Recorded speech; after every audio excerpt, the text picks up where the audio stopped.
Olsun bütün tələbələrim, bütün traderlər buradan salamlayıram. Bugün sentyabr ayının 25-dən olan tek analizi nəzər çatdıram. İlk öncə gələn fundamental analizi nəzər salaq. Bugün bildiyiniz kimi saat 11:00-da İsveçrədə çıxan xəbər, 13:30-da təbii ki dollar frank cütlüyünə təsir göstərəcək. 13:30-da İngiltərədə çıxan xəbər funt sterlinqə təsir göstərəcək. 18:00-da yenidən Avropada xəbərlər çıxacaq. Təbii ki euro dollar cütlüyünə təsir göstərəcək və ən vacib günün ən vacib xəbəri, yəni bazarı sarsıntıya gətirən, yəni bazarda güclü hərəkətlər müşahidə olunan xəbər, yəni Amerikada da 19:00-da çıxacaq.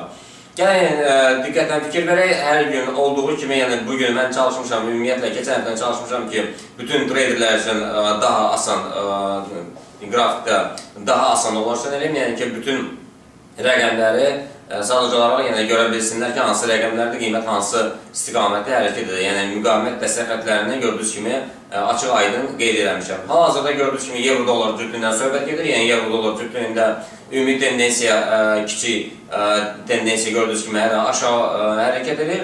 Yəni bu deyək ki, Fibonacci sisteminin əsasında, yəni Fibonacci sisteminin 61.8-dən aşağı formalaşıb, yenidən aşağı doğru hərəkət edir. Yəni bu da birinci müqavimət dəstək xətti 1.2891-dir.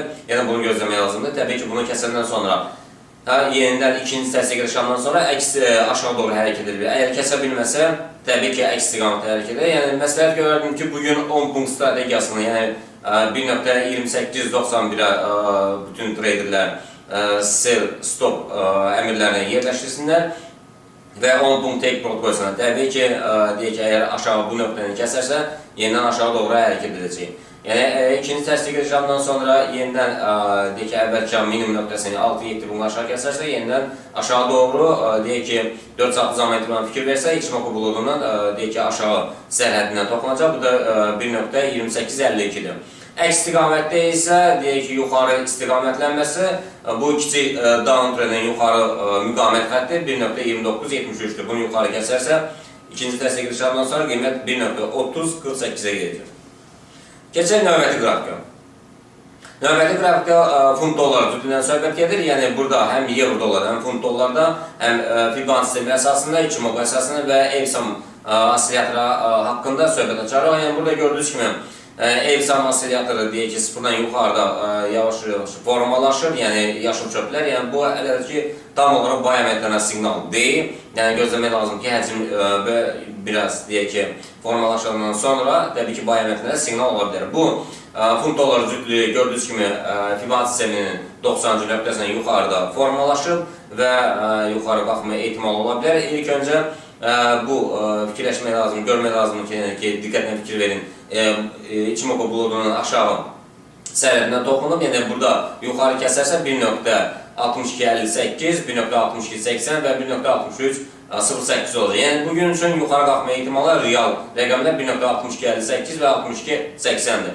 Əks istiqamətdə isə Fibonacci sisteminin aşağı 90-cı nöqtəsini aşağı kəsərsən, yenidən aşağı doğru hərəkət edəcək. Bu da 90-cı nöqtəsi 1.6180-dir. Bunu aşağı kəsərsən, yenidən aşağı doğru hərəkət edəcək. Keçək növbəti qrafikə, yəni növbəti grafikdə gördüyünüz kimi söhbət burada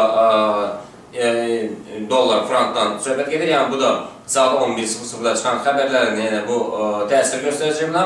Bu da gördüyünüz kimi Fibonacci sistemi əsasında 61.8-dən yuxarıda formalaşır və yuxarı doğru istiqamətlənir. Yəni sadəcə bir korreksiya edib bilən günün ikinci yarısından sonra yenidən yuxarı qalxmaq istəyir. Yəni birinci müqavimət xətti 0.9391 və 9423 olacaq. Əks istiqamətdə isə Fibonacci sisteminin 61.8-ni aşağı kəsərsə, bu 0.9314-ü aşağı kəsərsə, yenidən aşağı doğru, yəni 0.9285-ə dəyəcək. Yəni hal-hazırda gördüyünüz kimi İçimoku buludunun üstündədir və Fibonacci sisteminin əsasında 61.8-dən yuxarıdadır. Eyni zamanda yəni ki, biz Evsam osilyatöruna diqqətlə baxsaq, yəni Evsam osilyatöruna hələ ki siqnal yoxdur, alqı-satqı sadəcə olaraq hərəkətlərin deyək ki, yuxarı və yaxud aşağı qalxmasına yəni çöplər formalaşır və bu çöplər əsasında nəysə alqı-satqı demək olar. Keçən növbəti qrafikdə gördüyünüz kimi burada söhbət qızıldan gedir.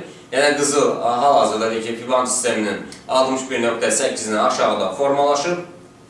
Yəni eyni ilə bir saatlı zaman intervalına söhbət gedir, eyni ilə İçimoku buludunun aşağısındadır. Yəni bunun aşağı gəlmə deyək ki, ehtimalları gördüyünüz kimi, yəni burada ilk öncə gözləmək lazımdır.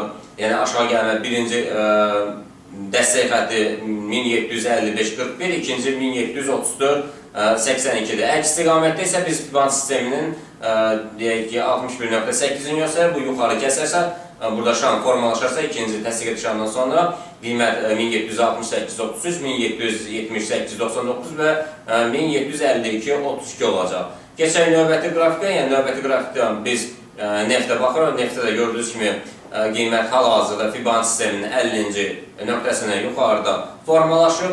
Yəni bu da nəzər çatdırım ki, bu 50-ci nöqtəni aşağı kəsməsə, yəni ki, birinci müqavimət xətti 93.76, 95.19 və 97.23 olacaq. Yəni bugün üçün real olaraq 93.76 və 95.19, yəni münasib qiymətlərdir, rəqəmlərdir və əks istiqamətdə isə Fibonacci sisteminin 50-ci nöqtəsini aşağı kəsərsə, bu da 90.99 və 89.95 olacaq. Yəni hal-hazırda gördüyünüz kimi, burada da Epson osilyatorundan istifadə edir, yəni ki, hələ ki saat 10.00 göstərir, yəni belə də güclü siqnallar yoxdur, yəni heç bir osilyator deyək ki, siqnalı göstərmir. Biz gözləməliyik təbii ki, ilk öncə bir də nəzər çatdırım 11.00-da İsveçrədə çıxan xəbərləri, 13.30-da İngiltərədə çıxan xəbərləri, 18.00-da yenidən Avrozonadan çıxan xəbərlər və günün ən güclü xəbərləri deyək ki, Amerikada çıxır, bu da 19.00-da.